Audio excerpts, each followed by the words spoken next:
Welcome in knowledge tricky में आप सभी का स्वागत है। तो देर न करते हुए हम चलते हैं अपने टॉपिक की ओर और जिन्होंने भी अभी तक चैनल को सब्सक्राइब नहीं किया है वो जल्दी से जाएं और नॉलेज ट्रिकी को सब्सक्राइब करें। और इसका पीडीएफ जिसे भी चाहिए वो जल्दी से डिस्क्रिप्शन बॉक्स में जाकर टेलीग्राम पे फॉलो करें हमें नॉलेज ट्रिकी। तो हम देखते हैं अपने पहला क्वेश्चन हमारा क्या कहता है। तो पहला क्वेश्चन कहता है किस राज्य के राजा ने देवपुत्र उपाधि को अपनाया। किस राज्य के राजा ने देवपुत्र उपाधि को अपनाया। तो इसका ऑप्शन है हमारे पास ऑप्शन 4 हैं।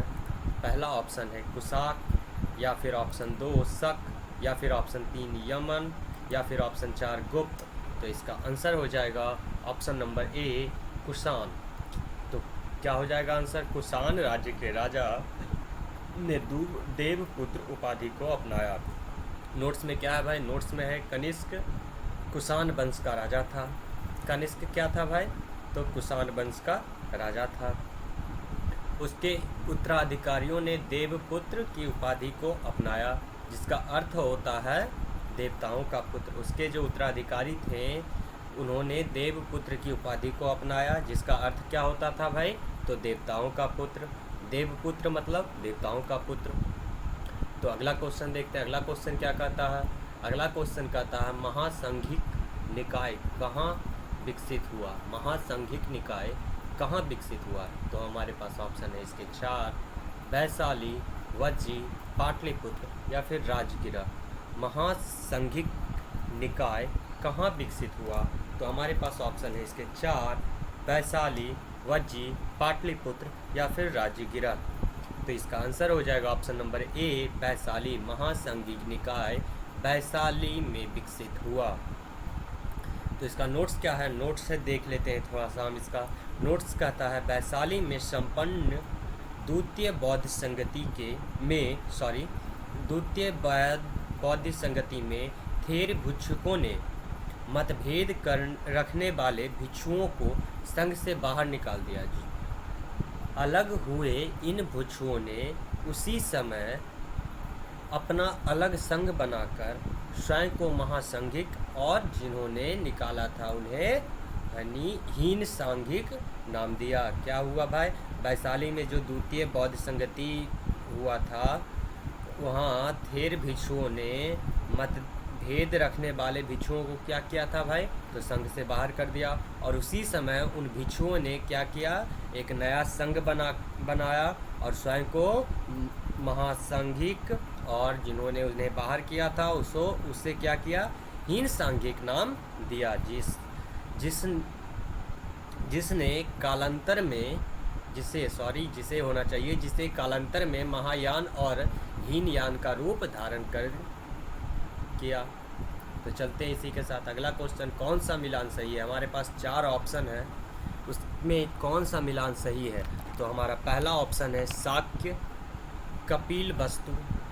शाक्य कपिल वस्तु पहला मिलान है। दूसरा मिलान क्या कर रहा है? दूसरा मिलान कर रहा है कोल्य रामग्राम, या फिर ऑप्शन सी कालम अला कप्पा, या फिर ऑप्शन डी मल कुशीनगर। तो इसका आंसर हो जाएगा option number A Shakya Kapil वस्तु। तो इसका देख लेते हैं नोट्स क्या कहता है। कपिल वस्तु में क्षत्रियों के शाक्य वंश के राजा सुधोधन राज्य करते थे। क्या था भाई? कपिल वस्तु में कौन करता था? कपिल वस्तु में क्षत्रियों के शासक शाक्य वंश के राजा जो थे सुधोधन वो राज्य करते थे। उन्हीं के गौतम बुद्ध का जन्म हुआ। वहीं गौतम बुद्ध का जन्म भी हुआ था। तो चलते हैं अगला क्वेश्चन। अगला क्वेश्चन क्या है? अगला क्वेश्चन कहता है निर्भर पत्नी और बच्चों को बेसहारा छोड़ भिक्षु बनने के लिए सजा किसने निर्धारित की? निर्भर पत्नी और बच्चों को बेसहारा छोड़ भिक्षु बनने के लिए सजा किसने निर्धारित किया? तो इसका ऑप्शन है हमारे पास 4 मनु, कालिदास, चाणक्य या फिर व्यास। तो इसका आंसर हो जाएगा ऑप्शन नंबर सी, चाणक्य। तो इसका नोट्स देख लेते हैं। नोट्स क्या कहता है? चाणक्य चंद्रगुप्त के कुलगुरु थे। कौन थे भाई? चाणक्य कौन थे? तो चंद्रगुप्त मौर्य के कुलगुरु थे। उन्हें विष्णुगुप्त और कौटिल्य भी कहा जाता था और कहा जाता भी है। उन्होंने अर्थशास्त्र की रचना की। उन्होंने किसकी रचना की भाई? तो अर्थशास्त्र की रचना की थी। तो इसी के साथ हम अगला क्वेश्चन देखते हैं। अगला क्वेश्चन क्या कहता है? 23वें जैन तीर्थंकर किस जगह से संबंधित थे? 23वें जैन तीर्थंकर किस जगह से संबंधित थे? तो ऑप्शन है हमारे पास 4, वैशाली, वाराणसी, पाटलिपुत्र या फिर वज्जी। तो इसका आंसर हो जाएगा ऑप्शन नंबर बी, वाराणसी। इसका सही आंसर है वाराणसी। तो इसका नोट्स देख लेते हैं। नोट्स क्या कहता है? नोट्स कहता है,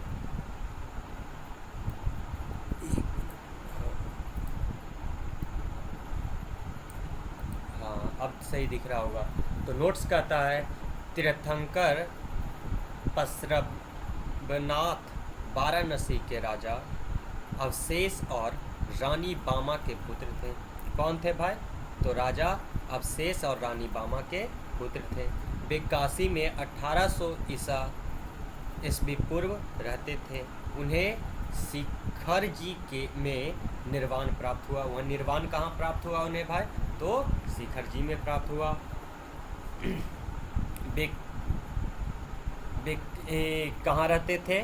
तो काशी में रहते थे। किस ईसा पूर्व में रहते थे? तो 800 ईसा पूर्व में रहते। इसी के साथ हम देखते हैं अगला क्वेश्चन। अगला क्वेश्चन कहता है निम्नलिखित में ऋग्वेद की शाखा है।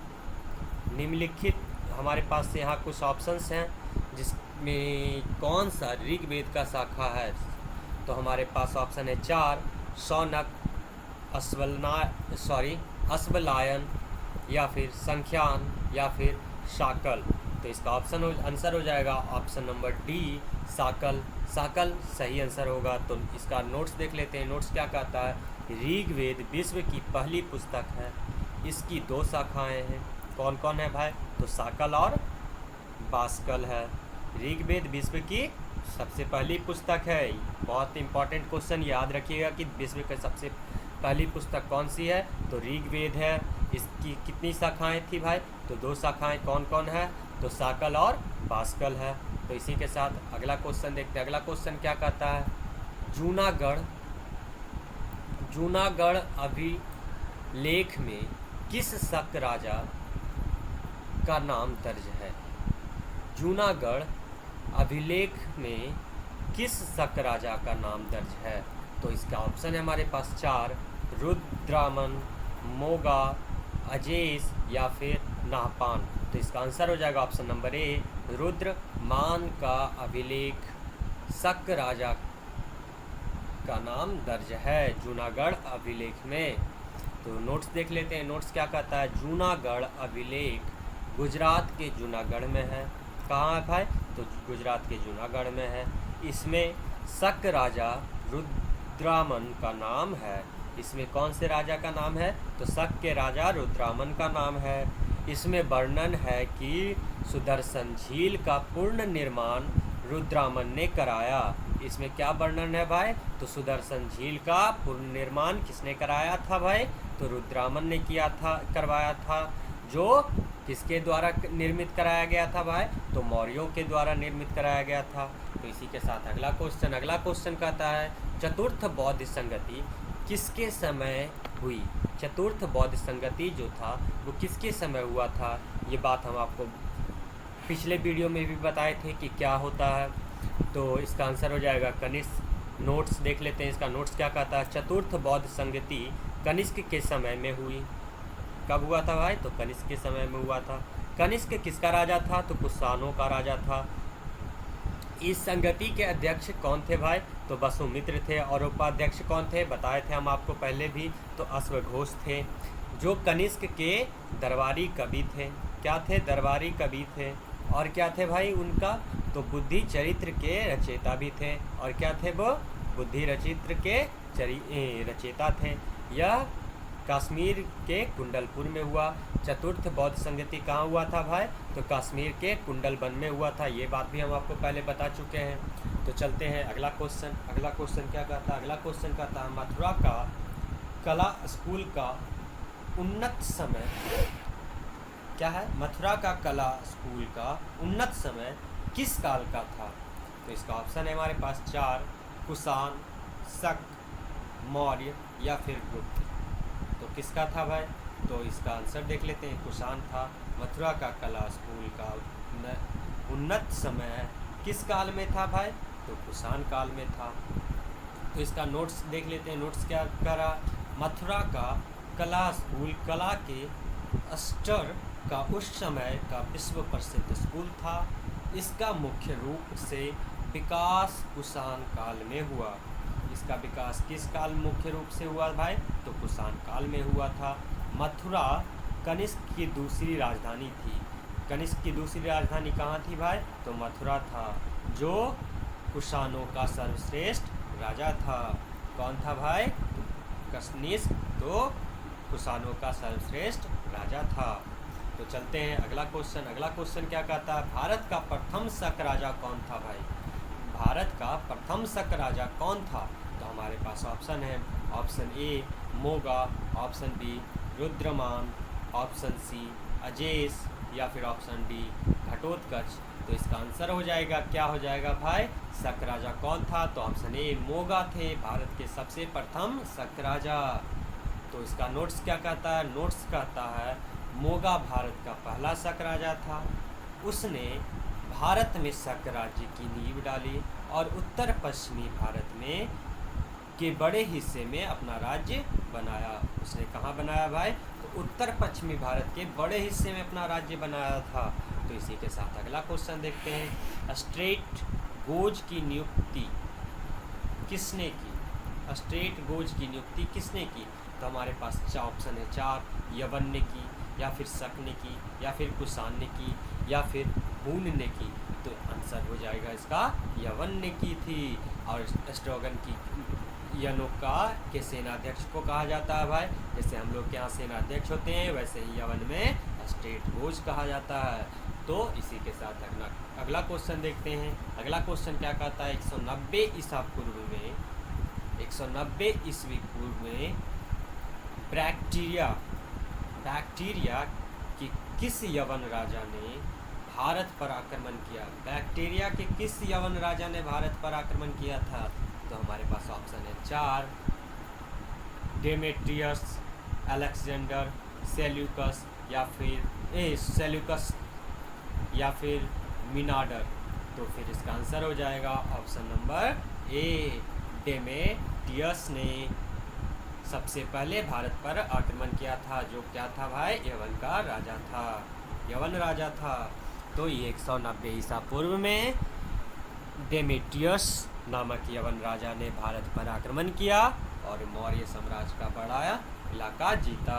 किसका इलाका जीत लिया था भाई? तो मौर्य साम्राज्य का बड़ा इलाका जीत लिया था। तो चलते हैं अगला क्वेश्चन। अगला क्वेश्चन क्या कहता है? प्रसिद्ध इंडो ग्रीक राजा मिनांडर फर्स्ट ने अपनी राजधानी कहाँ बनाई? प्रसिद्ध इंडो ग्रीक राजा जो थे मिनांडर फर्स्ट ने अपनी राजधानी कहाँ बनाई? तो हमारे पास ऑप्शन है 4, तक्षशिला में बनाई, या मथुरा में बनाया था, या फिर उज्जैन में बनाया था, या फिर पाटलिपुत्रा में। तो बता दीजिए, हम बता देते हैं आप लोगों को। तो ये हुआ आंसर ए, तक्षशिला में उन्होंने अपना राजधानी बनाया था। क्या है नोट्स में? नोट्स में तो कुछ खास नहीं है इसका। मिनांडर प्रथम प्रसिद्ध यवन राजा था। क्या था भाई? तो मिनांडर यवन प्रसिद्ध राजा था, प्रथम प्रसिद्ध राजा था। प्रथम जो था वही जो प्रसिद्ध हुआ था, वो कौन था भाई? तो मिनांडर था। उसने अपनी राजधानी तक्षशिला में बनाई। और उसने कहाँ अपनी राजधानी बनाई थी भाई? तो तक्षशिला में बनाई थी। तो इसी के साथ अगला क्वेश्चन क्या कहता है? किस ग्रीक राजदूत ने विष्णु के सम्मान में स्तंभ बनाया? किस ग्रीक राजा ने विष्णु के सम्मान में स्तंभ बनाया? तो हमारे पास ऑप्शन है 4। ऑप्शन फर्स्ट में क्या कहता है? मेगास्थनीज ने बनाया। ऑप्शन बी क्या कहता है? हेलियोडोरस, ऑप्शन सी कहता है हीरोडोटस, या फिर ऑप्शन डी कहता है फाहयान। तो इसका आंसर हो जाएगा ऑप्शन नंबर बी, हेलियोडोरस ने बनवाया था। तो नोट्स देख लेते हैं, नोट्स क्या कहता है। ग्रीक राजदूत हेलियोडोरस ने विदिशा में शुंग राजा विष्णु के सम्मान में स्तंभ बनाया। किसके सम्मान में स्तंभ बनाया भाई? तो शुंग के राजा जो थे कौन? विष्णु, वो उनके सम्मान में उन्होंने स्तंभ बनाया। उस राजदूत को ग्रीक राजा भागभद्र ने भेजा था। उसको कौन भेजा था भाई? तो वो राजा भार्गदूत ने भेजा था। वो कहाँ का राजा था? तो ग्रीक के राजा थे वो। तो इसी के साथ अगला क्वेश्चन क्या कहता है? अगला क्वेश्चन कहता है सर्वप्रथम सोने के सिक्के किस राज्य के राजाओं ने जारी किए? सर्वप्रथम सोने के सिक्के किस राज्य के राजाओं ने जारी किए? तो इसका ऑप्शन है हमारे पास 4, शक, यवन, गुप्त या फिर मौर्य ने। तो इसका आंसर हो जाएगा ऑप्शन नंबर बी, यवन ने सर्वप्रथम सोने के सिक्के जारी किए थे। तो नोट्स में देख लेते हैं। भारत में सर्वप्रथम सोने के सिक्कों को जारी करने का श्रेय यवन राजाओं को जाता है। भारत में सोना का सिक्का चलाने का श्रेय किसको जाता है भाई? तो यवन के राजाओं को जाता है। तो इसी के साथ अगला क्वेश्चन क्या कहता है? गृहस्थ कथा की रचना किसने की? तो इसका ऑप्शन है हमारे पास फिर से 4, गुणाडय, सर्ववर्मन, पाणिनि, राधा गुप्त। तो इसका आंसर हो जाएगा ऑप्शन नंबर ए, गुणाडय। तो नोट्स में क्या कहता है? नोट्स भी देख लेते हैं। गृहस्थ कथा की रचना गुणाडय ने की, जो राजा हाल के राजकवि थे।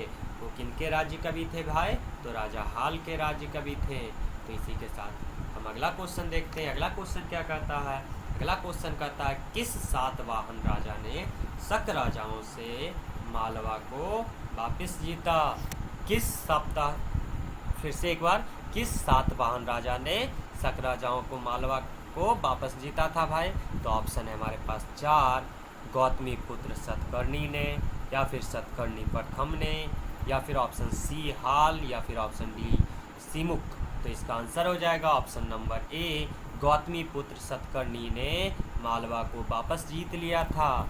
तो इसी के साथ हम नोट्स देख लेते हैं इसका। गौतमी पुत्र सतकर्णी ने मालवा को शक राजाओं से वापस जीत लिया, जिसे पूर्व में के सातवाहन राजा हार चुके थे।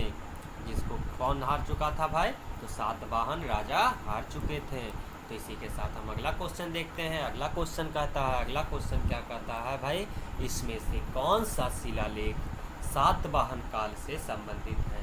इसमें से कौन सा शिलालेख सातवाहन काल से संबंधित है? तो हमारे पास ऑप्शन है 4, नासिक, जूनागढ़, 1 और 2 दोनों, या फिर इनमें से कोई नहीं। तो एक ऑप्शन हो जाएगा ऑप्शन नंबर ए, नासिक।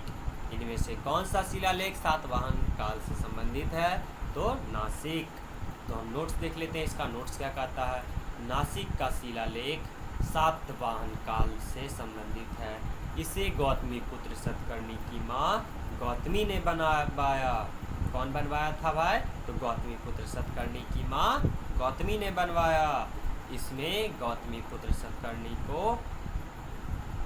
अद्वितीय ब्राह्मण और क्षत्रियों का मान मर्दन करने वाला बताया गया। क्या बताया गया भाई? तो ब्राह्मण और क्षत्रियों का मान मर्दन करने वाला बताया गया था। तो इसी के साथ हम देखते हैं अगला क्वेश्चन। अगला क्वेश्चन क्या कहता है? सातवाहन वंश के किस राजा ने क्या कह रहा है? एक बार और देख लेते हैं।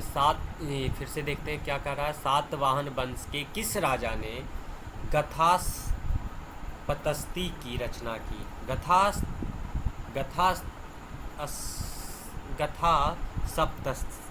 सप्तशती सती की रचना की थी भाई? तो हमारे पास ऑप्शन है इसका 4, राजा हाल या फिर सुकूम, यज्ञश्री सतकर्णी या फिर गौतमी पुत्र सतकर्णी। तो इसका आंसर हो जाएगा राजा हाल, ऑप्शन ए। तो नोट्स में देख लेते हैं, नोट्स क्या कहता है। राजा हाल सातवाहन वंश का एक विद्वान राजा था। क्या था भाई? तो सातवाहन वंश का एक विद्वान राजा था। उसने गथास पतसती की रचना की, जो प्राकृत भाषा में प्रेम कविताओं का संग्रह है। क्या है भाई? तो प्रेम कविताओं का संग्रह है। तो देखते हैं हम अपना अगला क्वेश्चन। अगला क्वेश्चन क्या कहता है? तो किस वंश के राजाओं ने ब्राह्मणों को अनुदान में भूमि दी? किस वंश के राजाओं ने ब्राह्मणों को अनुदान में भूमि दी? तो इसका ऑप्शन है भी हमारे पास फिर से 4। तो ऑप्शन 4 में क्या कहता है? तो ऑप्शन पहला 4 में कहता है कि कण्व, शुंग, सातवाहन या फिर मौर्य। तो इसका आंसर क्या हो जाएगा?